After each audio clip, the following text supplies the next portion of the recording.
किनारे एक गांव था। गांव से थोड़ी दूर सरकार की एक बहुत बड़ी जेल थी। इस जेल के 10 गेट थे। अलग अलग सेल में अपराधियों को उनके अपराध और सजा के अनुसार बंद किया गया था। जेल में सख्त अनुशासन था। कैदियों की कड़ी निगरानी की जाती थी। कई दिनों से आसपास के गांवों में दो चोर संपत और कपटा का आतंक मचा हुआ था। ये दोनों हर बार पुलिस के चंगुल से बच जाते। उस्ताद, माल खत्म हो गया, आज ही कोई तगड़ा हाथ मारना। अच्छा मोरक बनाया भाइयों, समझदारी से काम पड़ेगा। चल देखते हैं, कहीं कुछ हाथ लगे तो। दोनों को रास्ते में एक मोटे पेट वाला सेठ अकेले जाता दिखा। संपत उसके पास पहुंचा। अरे सेठ, जरा सुनो तो। सेठ नहीं सुनता। संपत ने सेठ के बिल्कुल पास जाकर, सेठ कहाँ जा रहे हो, जरा सुनो तो। भाई मैं बहुत जल्दी में हूँ, फटाफट कहो क्या कहना है। तुम्हारे पास कोई कीमती सामान या रुपए तो नहीं है ना? कौन हो तुम, हैं? मुझसे क्यों पूछ रहे हो और मैं तुम्हें क्यों बताऊं? अरे रे सेठ, बुरा मत मानो। बात यह है कि थोड़ा आगे एक चोर ताक में खड़ा है। उसके पास बंदूक भी है। मुझे तो उसने पूरा लूट लिया। रुपए, घड़ी, अंगूठी सब ले गया। मैं तो बस तुम्हारी भलाई के लिए कह रहा था।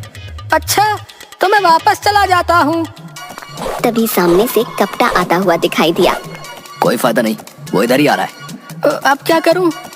पता नहीं, मुझे तो लूट चुका है। फिर भी डर लगता है, कहीं जान से न मार दे। समझदारी से काम लिया करो। हाँ, मुखिया। मैं यहाँ से भाग रहा हूँ, तुम भी भागो और अपनी जान बचाओ। सेठ भागने की कोशिश करता है पर 2 कदम से आगे नहीं भाग पाता। ए भाई, जरा रुको, मेरी मदद करो वरना ये मुझे मार डालेगा। अब ऐसा करो, तुम अपना कीमती सामान मुझे दे दो। सेठ अपनी चेन, अंगूठी, घड़ी उतार कर संपत को देता है। ये मुझे पहले लूट चुका है, इसलिए मुझ पर दोबारा शक नहीं करेगा। और मैं तुम्हारा सामान लेकर दूसरी ओर जो पानी की एक टंकी है, भागकर वहीं जा रहा हूँ और छिपकर तुम्हारा इंतजार करूंगा। इसके जाने के बाद तुम वहीं आ जाना। सेठ हाँ में सिर हिलाता है, फिर अपनी जेब से नोटों से भरा बटुआ निकाल कर उसे देता है। ये भी लेते जाओ। संपत सब लेकर दूसरी ओर भाग गया। सामने से कपटा चाकू घुमाता हुआ सेठ के पास से चलते हुए चुपचाप गुजर गया। शुक्र है इसे मुझ पर कोई शक नहीं हुआ। सेठ पानी की टंकी ढूंढता है पर वो नहीं मिलती। अब यहाँ पानी की टंकी कहाँ है? अरे भैया, हाँ, मुखिया जी आप क्या करें? यहाँ दूर दूर तक कोई पानी की टंकी नहीं है। सेठ अपना सिर पकड़ लेता है। संपत और कपटा माल देखकर बहुत खुश होते हैं। अगले दिन आज कोई और माल हाथ लग जाए तो मजा आ जाए। थोड़ी दूर सड़क के किनारे एक स्कूटर खड़ा था, जिसे देखकर कपटा चिल्लाया। उस्ताद, यहाँ आपने कहा, वहाँ ऊपर वाले ने सुन ली उस्ताद। वो देखो स्कूटर, उसके आसपास कोई दिख नहीं रहा। दोनों भागकर स्कूटर के पास जाते हैं। कपटा पहले और संपत उसके पीछे पहुँचा। क्या उस्ताद, हैं? मोटिया गए हो? थोड़ी दौड़ने की प्रैक्टिस करनी पड़ेगी। ओह, ज्यादा बातें मत बना, चल स्कूटर उठा। कपटा स्कूटर पर बैठकर उसे चलाने की कोशिश करता है पर वो नहीं चलता। अरे क्या हुआ, एक स्कूटर भी नहीं चला सकता है और चोर बना घूम रहा है। इसमें ताला लगा हुआ है उस्ताद। कहकर वो अपनी जेब से एक पिन निकालकर ताला खोलने की भी कोशिश करता है। अबे जल्दी कर, कोई आ ना जाए। उस्ताद, मुखिया जी आप क्या करें? ये हीरो ताला है, हीरो ताला। हाँ, ऐसे नहीं खुलेगा। अबे हीरो हो या जीरो, सब खुलेगा। चल हट, मैं खोलता हूँ।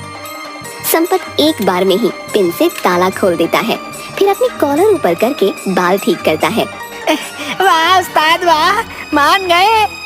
संपत और कपटा ने जैसे ही स्कूटर पर बैठकर उसे स्टार्ट किया, पहले से छिपे हुए सिपाही आ गए। उन्हें देखकर वे दोनों भागने लगे। कपटा तेजी से भाग गया पर संपत पकड़ा गया। कपटा ने पीछे मुड़कर देखा। उस्ताद को तो पुलिस ने पकड़ लिया है, मैं उन्हें ऐसे छोड़कर नहीं भाग सकता। सोचकर वो वहीं रुक गया और सिपाहियों ने उसे भी पकड़ लिया। वो दोनों को मारते हुए थाने ले गए।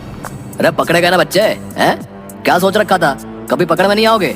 अभी मरम्मत भी होगी और कल अदालत में पेशी के बाद सजा भी मिलेगी, समझे? अगले दिन सिपाही दोनों को बड़ी जेल लेकर गए। ये दोनों नामी चोर हैं, इन्हें 2 वर्ष कैद की छोड़ना मत। 2 गांव वाले उस पति वाली जगह मिली है। इन दोनों को 7 नंबर सेल में ले जाओ। संपत और कपटा सेल में पहुँचे। वहाँ पहले से कई अपराधी थे। सिपाहियों ने वहाँ छोड़कर चले गए। दोनों आगे बढ़ने लगे। तभी पीछे से एक कैदी आया और कप्ता के कानों पर जोर जोर से चिल्लाने लगा। वो डर गया। उसने अपने हाथों से कानों को बंद किया और दोनों आगे बढ़े। रात को जेल में खाना खाते हुए कप्तान ने संपत को जेल की जली हुई रोटी दिखाई।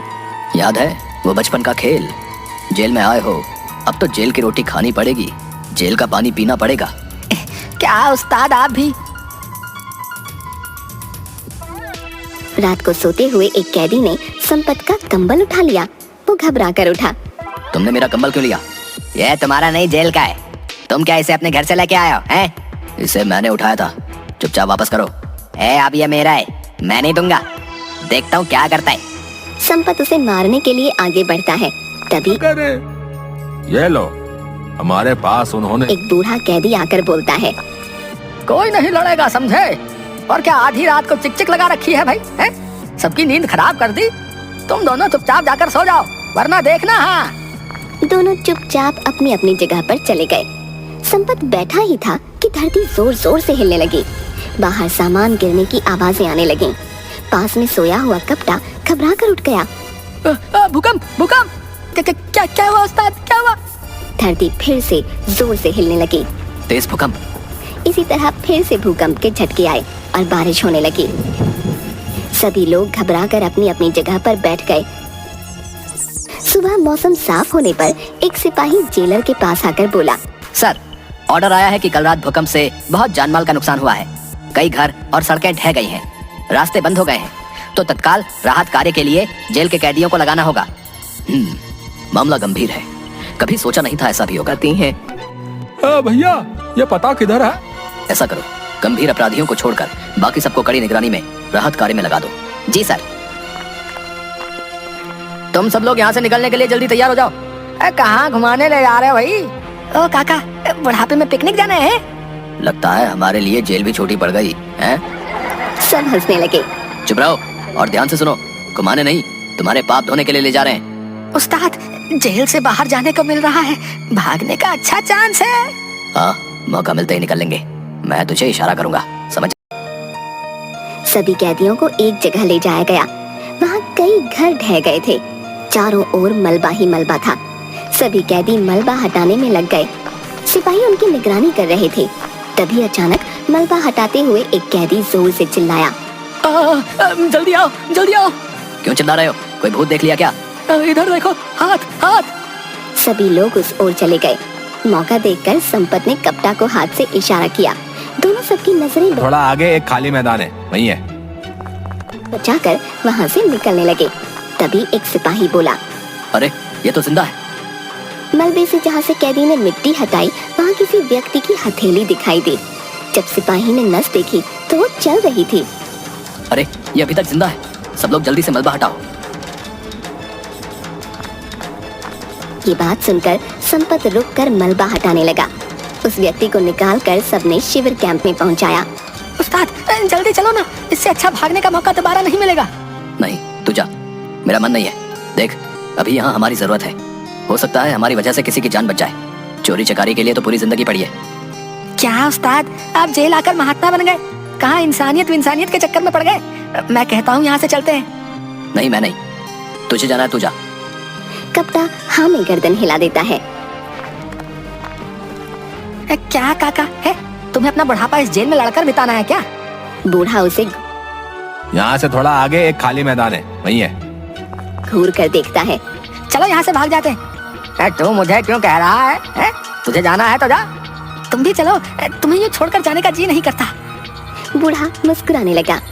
कप्ता और बूढ़ा कैदी दोनों सबकी नजरें चुराकर वहाँ से निकल गए। संपत राहत कार्य में लग गया। जब वो एक जगह से मलबा हटा रहा था तो वहाँ से किसी बच्चे के रोने की आवाज आई। संपत एकदम रुक कर चिल्लाया, बच्चा, बच्चा, बच्चा। सुनकर सिपाही और दूसरे कैदी भी वहाँ आ गए और सब ने मिलकर मलबा हटाया तो देखा कि एक झूले में लेटा हुआ छोटा बच्चा रो रहा था। झूले के ऊपर लकड़ी के एक फट्टे ने छत की तरह गिरकर बच्चे की रक्षा की। ये देखकर सिपाही बोला, जाको राखे साइया, मार सके ना कोई। संपत ने बच्चे को झूले से निकालकर गोद में ले लिया। तभी दूर से एक औरत भागते हुए आई और उसने बच्चे को संपत से ले लिया। मेरा बच्चा, हे भगवान, तेरा लाख लाख शुक्र है तूने बचा लिया। मैं इसके बिना कैसे जीती। उसने वहाँ सबको हाथ जोड़कर धन्यवाद किया। तभी दूर से थी जिस पर दरवाजा भी नहीं था। दूसरा कप्ता और बूढ़ा कैदी वापस आते हुए दिखाई दिए। वापस क्यों आ गए? उस्ताद, सारे रास्ते बंद पड़े हैं। कहीं फंस जाते तो दाल रोटी के भी लाले पड़ जाते। सोचा वापस चलकर थोड़ा पुण्य ही कमा ले। सभी मिलकर काम में लग गए। 4 दिन बाद एक सिपाही सेल में आकर बोला, सुनो, तुम लोगों ने भूकंप में फंसे कई लोगों की जान बचाई है, इसलिए सरकार ने तुम सबकी सजा माफ कर दी है और कल सभी को रिहा कर दिया जाएगा। अरे रिहा, वाह, मजा आ गया भाई, मजा आ गया।